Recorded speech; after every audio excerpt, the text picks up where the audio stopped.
Welcome to the analysis report by FinancialMirror.tv.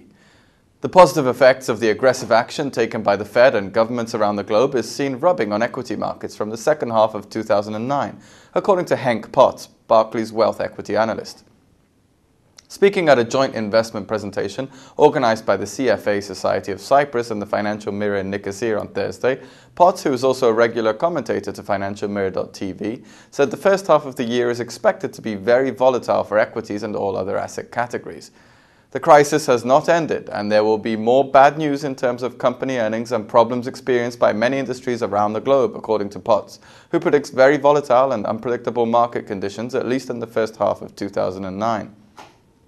The good news is that the equity markets usually trade ahead of the event, which is why I expect a rebound starting to form in the second half, towards the end of the year, in anticipation of a much improved business climate in 2010 and beyond, said Potts. The Barclays wealth analyst is overweight on US stocks, neutral on Japan, and extremely cautious on the UK, which is experiencing a major output stagnation, rising unemployment, and declining house prices affecting spending.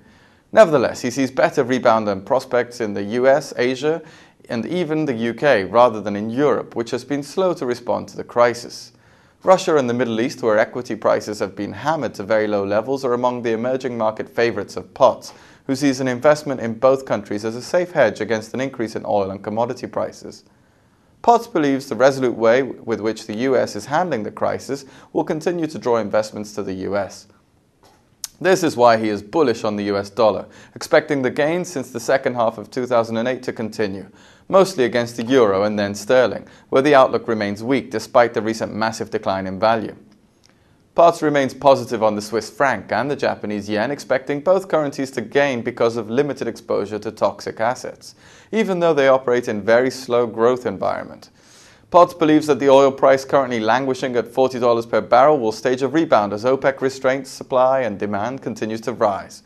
Other factors seen positive for oil are geopolitical issues and possible disruptions to supplies from politically unstable regions. Potts sees oil averaging $70 a barrel in 2009. As for the price of gold, Potts is mostly cautious at current levels, expecting the yellow metal to average $850 per ounce during 2009. Thanks for watching FinancialMirror.tv.